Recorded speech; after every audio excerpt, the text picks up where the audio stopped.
Ayon po sa Ebanghelyo na ating tinunghayan, ang mga aral po at puntos na nais kong ibahagi dito ay tungkol sa kahalagahan ng pananalangin. At tungkol din ito sa huwag nawang mawala ang pag-asa. Ipinapakita dito na dapat tayong manalangin sa lahat ng panahon at huwag mawalan ng pag-asa. Narito po ang mga ilang pangunahing punto na nais kong ibahagi tungkol dito sa Ebanghelyo. Una, kailangan ang patuloy na pananalangin. Pakiulit po.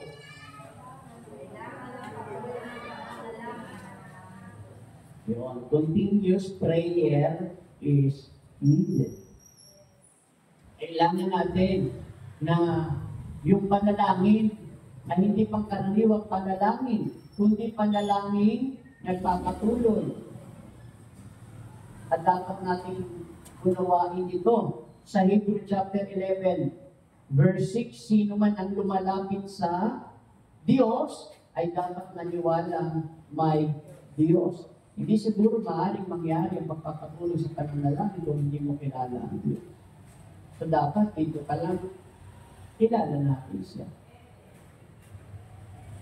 Kahit na alam natin na ang Diyos ay makapangyarihan, ang Diyos ay tumutulong, ang Diyos ay nakaririnig, pero paano natin ito gagawin kung hindi mo yan lubusang pinaniniwalaan? Kaya dito po sa number 1, kailangan ng patuloy na pananalangin. Dapat tayo palaging manalangin at hindi magsawang humingi ng tulong sa Diyos.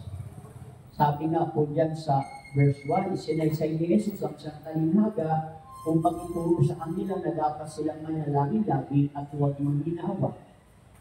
Ang Diyos na mismo ang nagtuturo dito na manalangin tayo lagi, huwag tayong tumigil. Ang sabi po sa 1 Thessalonians chapter 5, verse 17, maging matiyaga sa pananalangin.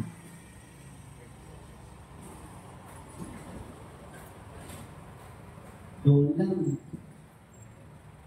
Hindi kailangan natin yung gawin nun. Kasi kapag hindi ka matiyaga sa pananalangin, hindi ka papasok sa pagpapatuloy na pananalangin. Ipinapahayag nito na yung kahalagahan ng palagiang pananalangin. Hindi po ito nangangahulugan na kailangan natin manalangin sa bawat segundo ng bawat araw. Kundi dapat nating panatilihin ng isang patuloy na pag-uugali ng nananalangin at pagiging malapit sa Diyos sa lahat ng oras. Dahil simple lang naman i-analyze ang ibig sabihin ng pananalangin. Ito'y pakikipag-usap sa Diyos. Amen? Pakikipag-usap. Sabi po sa Colossus chapter 4 verse 2, huwag kayong magsasawa sa pananalangin. Gawin ninyo ito mataimtim at may pasasalamat. Amen? Yung mga talata po ito na ating pong ginamit ay nagpapakita na ang panalangin ay dapat maging isang patuloy at mahalagang bahagi ng ating buhay bilang mga tinawag ni El Shaddai. Sa pamamagitan po ng panalangin, nakakatanggap tayo ng lakas na andyan ang patnubay mismo ng Diyos at pagpapala mula sa Diyos sa lahat ng pagkakataon sa ating buhay. Kikilos yan. Kung matiyaga tayo at walang tigil na manalangin. Yun po yung unang punto. Kailangan ng patuloy na panalangin. Pangalawa, huwag mawala ng pag-asa. Ulit. Don't lose hope. Huwag mawawala yan. Sa kabila po ng mga pagsubok na tayo lahat dumaranas. Wala naman pong mga pagsubok na hindi natin inarap. Lahat tayo may pagkakaiba lang. Pero tayo lahat dumaranas. Mga kapatid, dapat tayo magtiwala na ang Diyos ay tutugon. Yun yung paniniwala natin na kapag tayo nananalangin, naniniwala tayo na ang Diyos talaga ay tutugon. Amen? Kung tayo ay mananalangin, sabi po sa Jeremiah 33 verse 3, kung tatawag ka sa akin, tutugunin kita. At ipapahayag ko sa iyo ang mga bagay na mahiwaga at hindi mo nauunawaan. Hindi lang basta tumutugon ang Diyos sa pananalangin ng taong nagpapatuloy.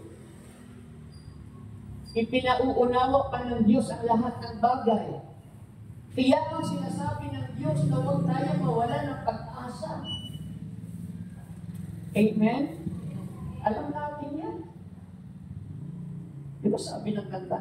Huwag mawawalan ng pag-asa, darating din si ligaya. Ang isipin mo'y may bukas pa na mayroong saya.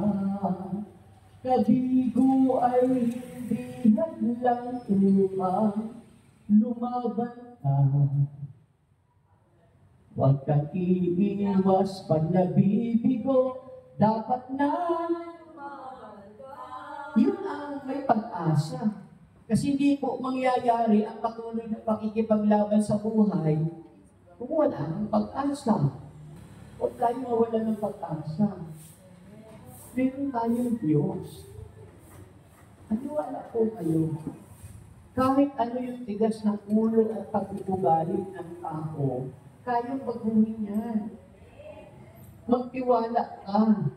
Ang hindi magagawa ng tao ay magagawa ng Diyos. Purihin ang Panginoon. Diba sabi mo sa Salmo, lagi tayo nagsasalmo.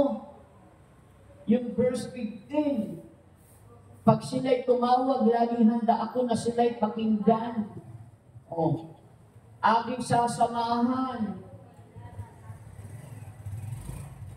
Hindi lang basta nakikinig ang Diyos sa atin, sasamahan pa tayo. Kaya pag may problema, huwag tayo mawawala ng pag-asa. Kung may mga tao hindi tayo makintindihan, kung may mga tao hindi tayo matulungan, kaya nga diba, madalas natin itong nalilinig na iwanan ka mo ng asawa mo, iwanan ka mo ng anak mo, iwanan ka mo ng kung sino, may Diyos na mananatili sa iyo at kailanman hindi kaya ikiwan. Anong mayroon? Sa tao may pananampalataya, napakalaki ng Diyos. Hallelujah!